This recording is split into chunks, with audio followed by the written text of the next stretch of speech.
They tell you the weak stay weak, that the powerful always win, that if you don't have money, connections, or status, you're destined to lose. But Machiavelli knew something different. He watched empires crumble not from external invasion, but from internal miscalculation. He saw kings dethroned not by superior armies, but by peasants who understood one simple truth. Power isn't about size, it's about strategy. In the blood-soaked courts of Renaissance Italy, where betrayal was currency and survival was art, Machiavelli discovered the most dangerous secret in human history. The weak don't need to become strong to win. They need to make the strong become stupid. And once you understand this principle, once you see how it works, you'll never look at power the same way again. Because here's what most people miss. Every giant has a blind spot. Every empire has a weakness. Every powerful person has one fatal flaw that smaller, smarter opponents can exploit without firing a single shot. Machiavelli didn't just theorize about this. He documented it. He studied it. He turned it into a science. Today, I'm going to show you exactly how the weak have been flipping power dynamics for centuries. Not through luck, not through hope. Through calculated moves that powerful people never see coming. And by the end of this, you'll understand why the most dangerous person in any room isn't the loudest. It's the one who knows these rules. Let me start with a story that changed the course of history. Rome, the greatest military machine the world had ever seen, was being torn apart by a single man. Hannibal, the Carthaginian general who had already destroyed 3 Roman armies, killed over 100,000 soldiers, and was now marching freely through Italian territory like he owned it. Rome was desperate. Their traditional strategy of overwhelming force had failed catastrophically. Their best generals were dead. Their allies were defecting. The Senate was in panic mode. And Hannibal? He was waiting for them to make the same mistake again, to come at him with brute force, to play his game by his rules. But then something shifted. Rome appointed a dictator named Fabius Maximus. And this man understood something the previous commanders didn't. When you're weak, you don't fight strength with strength. You make strength fight itself. Fabius refused to give Hannibal what he wanted. No massive battles. No heroic charges. No opportunities for glorious victory. Instead, he shadowed Hannibal's army like a ghost. He cut supply lines. He harassed stragglers. He attacked when Hannibal was vulnerable and disappeared when he wasn't. He turned Rome's weakness into Hannibal's nightmare. The Romans hated this strategy. They called Fabius a coward. They demanded action. They wanted their leaders to be brave, aggressive, dominant. But Fabius understood what Machiavelli would later write. Sometimes the most powerful move is the one that looks like weakness. Sometimes victory comes through patience, not passion. And here's the brilliant part. Hannibal was trapped by his own strength. His tactical genius required set-piece battles. His reputation demanded spectacular victories. His strategy depended on Rome playing by conventional rules. But when Rome refused to cooperate, when they turned warfare into a game of endurance instead of glory, Hannibal's advantages became liabilities. The master tactician was reduced to wandering Italy like a tourist. His unstoppable army became a burden he couldn't feed. His fearsome reputation meant nothing if he couldn't use it. Rome had done something that seemed impossible. They had made the strongest man in the Mediterranean irrelevant. This is the first Machiavellian principle. When you can't win the game, change the rules. Don't compete on their terms. Create new terms where your weaknesses become advantages and their strengths become chains. But changing the rules is just the beginning. The deeper principle is this: power always contains the seeds of its, and the weak who understand this can plant those seeds, water them, and watch as empires collapse from within. Think about it. What makes someone powerful? Usually it's the same thing that makes them vulnerable. Wealth makes you a target. Fame makes you visible. Authority makes you responsible. Success makes you predictable. Every strength carries a shadow, and that shadow is where the weak can hide and strike. Machiavelli saw this pattern everywhere. In the courts of Florence, in the wars between city-states, in the rise and fall of princes who thought their power was permanent. He watched the confident make the same mistakes over and over again. They became comfortable. They stopped adapting. They assumed their position was secure. And that's when smaller, hungrier, more desperate opponents would find the crack in their armor. Not through direct assault, but through understanding, through patience, through exploiting the psychology of power itself. Because here's what powerful people don't realize. Power changes you. It makes you slower to react, more rigid in thinking, more dependent on systems and structures. You start believing your own mythology. You forget that everything you have can be taken away by someone who wants it more than you want to keep it. The weak don't have this problem. They're already uncomfortable, already hungry, already desperate. They can't afford to be complacent because survival is this desperation, this hunger, this edge. It's not a disadvantage. It's a weapon. Machiavelli understood that the most dangerous enemy isn't the one with the biggest army. It's the one with nothing to lose. Because when you have nothing to lose, you can take risks that powerful people can't. You can make moves that seem insane to those who have everything to protect. Let me show you how this works in practice. Take the story of David and Goliath. Most people think this is about faith conquering strength. But when you strip away the mythology and look at the tactics, you see something different. You see a smaller opponent who refused to fight on the giant's terms. Goliath was built for close combat, heavy armor, massive weapons, overwhelming physical presence. He expected David to meet him sword to sword, strength against strength. That's how warriors fought. That's how honor worked. That's how the game was supposed to be played. But David didn't play that game. He brought a sling, a weapon Goliath couldn't defend against, a strategy Goliath couldn't counter. David understood that Goliath's armor, his size, his reputation, all of it was useless if the battle happened at range. The giant's strengths became irrelevant. His weaknesses became fatal. This is the second Machiavellian principle. Never fight where your opponent is strongest. Force them to fight where they're weakest. Make them play your game, not theirs. But how do you actually do this? How do you identify these weaknesses? How do you create these opportunities? Machiavelli had a systematic approach. He called it being like the fox and the lion. The lion represents direct power. The fox represents cunning intelligence. Most people try to be all lion. They think power means strength, volume, aggression. But Machiavelli knew better. He understood that the fox often beats the lion, not through strength, but through adaptability. Through seeing patterns, the lion misses. Through understanding that every trap has a way out if you're clever enough to find it. The fox studies the lion, learns the lion's habits, understands the lion's psychology. And then, when the moment is right, the fox strikes. Not with claws or teeth, but with intelligence, with strategy, with the kind of move the lion never sees coming because it's too busy roaring. This is why Machiavelli emphasized observation over action. Study your opponents, learn their patterns, understand what they value, what they fear, what they need. Because once you understand someone's psychology, you can predict their moves. And once you can predict their moves, you can control their choices. The weak who understand this principle become incredibly dangerous.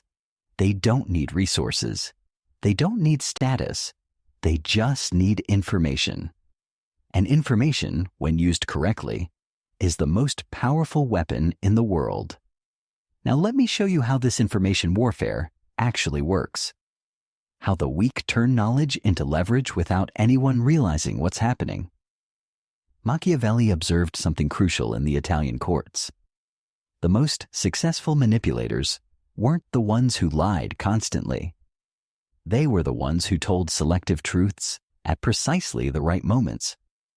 They understood that information isn't just power, it's timing, it's context, it's knowing when to reveal and when to conceal. Watch how this plays out. A powerful person makes decisions based on incomplete information. They have to. They're too busy, too important, too surrounded by yes men to get the full picture. So they rely on summaries, on reports, on what other people tell them is important. But the weak, they see everything. They're invisible. They're ignored. They're dismissed as irrelevant.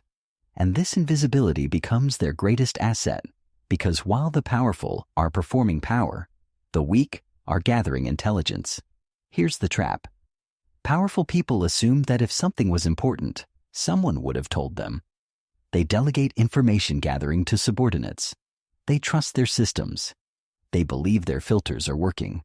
But systems can be gamed. Filters can be manipulated, and subordinates have their own agendas.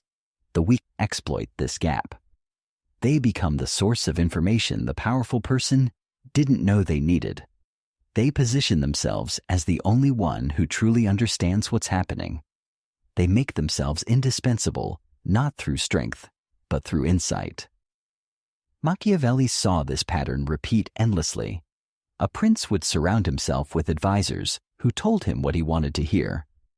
Meanwhile, some minor clerk or servant would be the only one who actually knew what was happening in the streets. And when crisis hit, guess who suddenly became the most valuable person in the room? This is the third Machiavellian principle.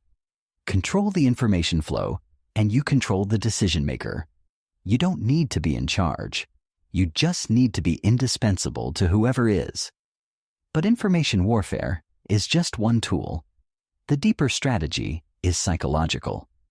Machiavelli understood that powerful people have emotional weaknesses that smaller opponents can exploit. Pride, ego, the need to be seen as dominant. These aren't just character flaws. They're predictable patterns that create opportunities. Think about it. When someone powerful is challenged publicly, what do? They escalate. They have to. Their reputation depends on never backing down. Their authority requires constant reinforcement. They can't afford to look weak because weakness invites further challenges. But this need to always appear strong becomes a prison. It makes them predictable. It forces them to react instead of think. It turns every minor provocation into a major commitment of resources and attention. The weak understand this psychology. They know how to bait powerful people into overreacting, how to make small provocations that demand large responses, how to force giants to exhaust themselves swatting flies. Machiavelli called this the art of controlled provocation. You don't attack directly. You create situations where your opponent has to attack you. And then you're ready for them while they're off balance. Emotional, reactive. Here's how it works in practice. You identify what your opponent values most: their reputation, their image, their sense of control. Then you create a scenario where defending that thing requires them to do something stupid, something costly, something that weakens their position, even if they win. The key is making it look accidental, making it seem like they chose to escalate, making their overreaction appear to be their idea. Because if they realize they're being manipulated, the strategy fails. But if they think they're responding to a genuine threat, they'll pour resources into battles that don't actually matter. This is why Machiavelli emphasized patience. The weak can't force these opportunities. They have to wait for them. They have to create conditions where powerful people trap themselves. And this requires understanding that victory isn't always immediate. Sometimes you plant seeds that won't grow for months or years. But when they do grow, when the trap finally springs, the results are devastating. Because by then, the powerful person has invested so much in their position that they're committed to a course of action that serves your interests, not theirs. The fourth Machiavellian principle emerges from this understanding. Make your enemies defeat themselves. Don't fight them directly. Create conditions where their own psychology, their own needs, their own reactions become your weapons. Now, let me show you the most sophisticated level of this strategy. The art of strategic alliance. Machiavelli observed that weak individuals rarely win alone, but weak individuals who understand how to build coalitions can topple empires. The secret is this: other weak people aren't your competition. They're your potential army. And every powerful person has created multiple enemies through their rise to the top. Your job isn't to defeat the giant alone. Your job is to organize everyone the giant has stepped on. This requires a different kind of thinking. Instead of focusing on your individual grievances, you start looking for patterns. What do all of this person's enemies have in common? What do they all want? How can you create a shared vision that serves everyone's interests while advancing your own? Machiavelli saw this strategy work repeatedly. A single weak opponent was easily crushed. But when multiple weak opponents coordinated their efforts, when they shared resources and information, when they supported each other's individual battles, they became formidable. The powerful person, meanwhile, was fighting on multiple fronts, dealing with multiple crises, trying to maintain control over multiple situations simultaneously. And this division of attention created vulnerabilities that no single opponent could have exploited alone. But here's the crucial insight. You don't need to be the leader of this coalition. Leadership makes you visible. It makes you a target. It forces you to take positions that might alienate potential allies. Sometimes the most powerful position is to be the coordinator, the facilitator, the one who makes things happen without taking credit. This is the fifth Machiavellian principle. Orchestrate. Let others be the face of rebellion while you control the strategy. Influence without authority. Power without responsibility. Victory without visibility. The final piece of this puzzle is perhaps the most counterintuitive. Sometimes the most effective way to defeat a powerful opponent is to help them succeed, to give them exactly what they think they want. Because Machiavelli understood something that most people miss. Success often breeds the conditions for its own destruction. Think about it psychologically. What happens when someone gets everything they've been fighting for? They relax. They become complacent. They start believing their own press. They assume that whatever got them to the top will keep them there, and this assumption becomes their blindness. The weak can exploit this by becoming the architect of their opponent's success. Not out of generosity, but out of strategy. You help them win battles that don't matter while positioning yourself for the war that does. You feed their ego while starving their awareness. You make them feel invincible while making them increasingly vulnerable. Here's how this plays out in practice. Your opponent wants recognition. You give it to them. Publicly, excessively. You praise their intelligence, their vision, their leadership. You make them the center of attention. And while they're basking in that attention, while they're performing for their audience, you're studying their methods, learning their weaknesses, understanding their psychology. Because success makes people predictable. It creates patterns. Successful people tend to repeat what worked before, even when circumstances have changed. They become prisoners of their own formula. And once you understand that formula, you can predict their moves better than they can. Machiavelli saw this principle destroy princes across Italy. They would win a series of victories using particular tactics. Those victories would make them famous. That fame would make them confident. That confidence would make them careless. And that carelessness would make them dead. The weak who understood this pattern would position themselves as supporters, allies, even friends. They would encourage the powerful person's successful strategies. They would reinforce their confidence. They would help them believe that their method was foolproof. Right up until the moment when circumstances shifted and that method became suicide. This is the sixth and final Machiavellian principle. Sometimes the best way to destroy someone is to give them everything they think they want. Let success become their trap. Let confidence become their blindness. Let their strengths become their chains. But here's what makes this strategy so dangerous, so effective, and so important for you to understand. It doesn't require you to be dishonest. It just requires you to be strategic about timing, positioning, and psychology. You're not lying when you praise someone's success. You're just being selective about when and how you deliver that praise. You're not betraying anyone when you study their methods. You're just being observant about patterns and weaknesses. You're not manipulating when you position yourself advantageously. You're just being smart about opportunity. The difference between Machiavellian strategy and simple manipulation is this. Manipulation is about getting people to do things against their interests. Machiavellian strategy is about understanding that people's interests change based on circumstances, and sometimes what serves their short-term interests destroys their long-term position. Your job isn't to force this destruction. Your job is to recognize when it's happening naturally and position yourself to benefit from the inevitable collapse.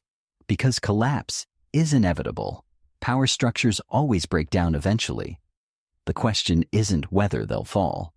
The question is whether you'll be ready when they do. And this is why Machiavelli's insights remain so relevant today. In business, in politics, in social dynamics, in any arena where power matters, these principles still apply. The weak still have advantages that the powerful can't see. Information still flows more freely to those who are ignored. Psychological patterns still create predictable vulnerabilities. And strategic thinking still beats brute force.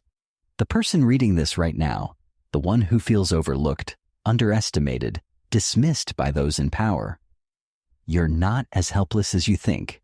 You have access to weapons that your opponents don't even know exist. You can see their blind spots. You can exploit their assumptions. You can turn their strengths against them. But only if you think strategically. Only if you plan patiently. Only if you understand that true power isn't about dominance. It's about influence. It's about positioning. It's about being in the right place at the right time with the right understanding of how the game actually works. Machiavelli didn't write his insights for the powerful. He wrote them for anyone smart enough to understand that power is fluid, temporary, and always available to those who know how to claim it. The weak don't stay weak forever, but only the strategic ones learn how to become strong. The question isn't whether you have power right now. The question is whether you understand how power really works. Whether you can see the patterns others miss. Whether you can wait for the right moment to make your move. Whether you can turn disadvantage into advantage through nothing more than intelligence, patience, and strategic thinking. Because in the end, that's what Machiavelli really discovered in those blood-soaked courts of Renaissance Italy. Power isn't about size or strength or resources. It's about understanding. And understanding, once you have it, can never be taken away from you. It becomes the one weapon that no opponent can defend against, no matter how powerful they think they are. The tables are always ready to turn. The only question is whether you'll be the one